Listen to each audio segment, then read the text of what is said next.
What's up, guys? It's been a few days since I made a video. I was just, I went to a show, I had to make some money. I was just, hustling, having fun and shit like that. So I am back with another video, and this is gonna be 3 physical copies I've listened to in the past week, or the most I've listened to the past week. Yeah, I got 3 LPs here. I've been listening to a lot of vinyl lately, not so much cassette, and I will do like individual album analysis on each one when the time comes. This is just like a brief, what I've been listening to this week. So we'll get to it. So first off, we got Worm, Blue Nothing. Show you guys something pretty cool. Signed by Phantom Slaughter. I don't know if you guys can see that.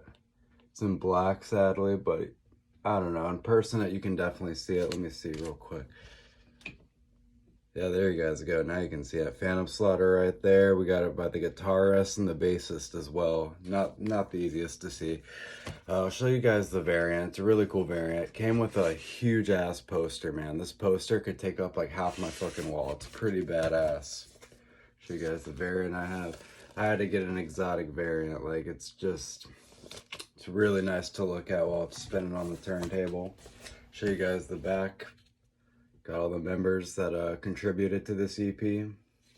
But yeah, I actually saw Worm live. He's doing a mini tour. He did a mini tour in Florida, because Miami is his stomping grounds. And the first show was in Miami, then Orlando, then Tampa, I believe. So I went to the Miami one, obviously, since I'm in South Florida. And man, that was probably one of the best shows I've ever been to, man. That show was so badass, They had the black metal theatrics and obviously like the black metal influence, and then, it's mixed with like death, doom. It's all the best genres mixed, in one fucking band. So it was really cool to see. I'll definitely, post some videos in this video, but yeah, you'll see it. But yeah, it was definitely one of the best shows I've ever been to.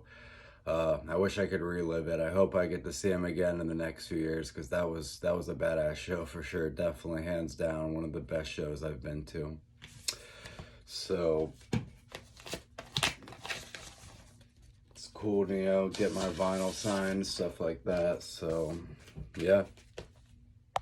So the next LP I've been listening to this week, it's actually only been a few days, but I've probably listened to it by like 5 times by now. So I think it's worth mentioning in this video. And like I said, analysis on each of these LPs eventually.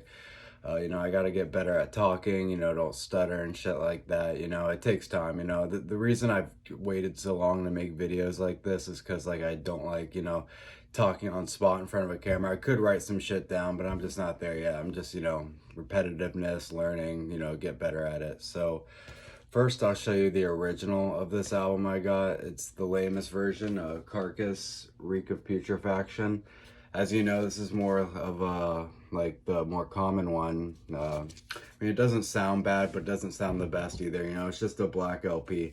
I really don't get why they would like cut out so much of the album. Like, I don't think it's that offensive, honestly. And there's way more offensive albums that's like never happened to. So it's just so lame. I got it last second. I was going through record stores in Miami, and it was before I went to the good one, but I was checking out this other one. I'm like, yeah, I love this Carcass record, fuck it, I'll get it.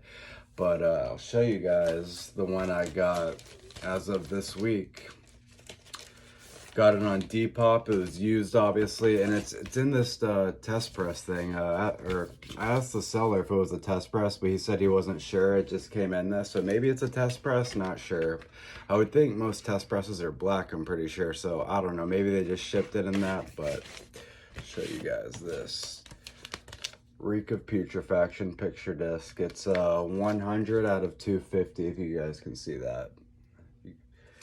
So yeah, this is one of my favorite like gore grind album covers. It's just so amazing. I guess I don't remember if it was Jeff or Bill, but one of his sisters worked at like a medical examiner, and they took the photo and like merged it all together from the medical examiner book. So it's definitely a story to tell. It's a cool album cover. I feel like this album cover has influenced all these collages of gore. Like, I follow this one guy on Instagram, can't remember his name, but he makes collages like this of a bunch of like gory dead body type shit. It's really cool to look at for sure. So yeah, there's about 22 songs. The album's probably runs a little over 40 minutes. It's such a great album, man. It's probably the first gore grind album I ever got into. I mean, that's where you should start, because it's pretty much the first, gore grind band. But Yeah, I actually prefer gore grind over grindcore. Like, I do love grindcore. I loved Insect Warfare, Napalm Death, Brutal Truth, all good bands and stuff like that. But gore grind, I'm just more, I like the lyrical content, and I just love the vocals and stuff like that. I mean, you know, grindcore vocals, gore grind, same shit. But I don't know. Carcass just has some great vocals. Jeff's just like great bassist, great vocalist. And then the next record we're getting to, this will be the third and last. Yeah, I'll usually do, you know, like 3 LPs, cassette CDs I've been listening to this week. Maybe eventually I'll do more, you know, just to make the video over 10 minutes, whatever. But so me and my friends have this tradition because we're a little more north of Miami. Like personally for me, I'm in Palm Beach, which is, you know, a good 50-minute drive depending on the traffic. Then my friends live in Broward, which is like between me and Miami. So we usually pick up my friend, we go to my other friend's house, and then we hit some record stores before the show. Today we only went to one, but we went to Technique Records, which is literally the best record store in South Florida and maybe Florida overall. There's just so much cool shit there. I found a first press Type O Negative cassette.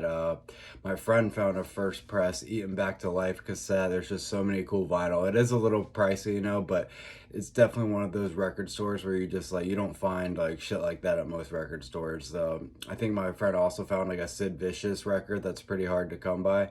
I mean, it was used, but it's a cool find, you know. So the record I got from that little expedition was Thunderbolt. What's it called? It's called Inhuman Ritual Mass Murder.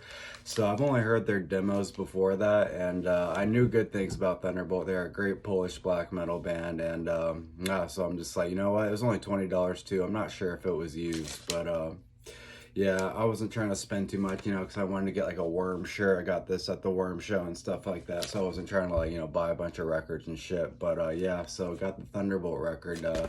This album is very angry, very fast paced, very aggressive. It's really, it's a vibe for sure, you know. I'm pretty surprised by this. I mean, not so much surprised, but more like I like the sound. I like how it.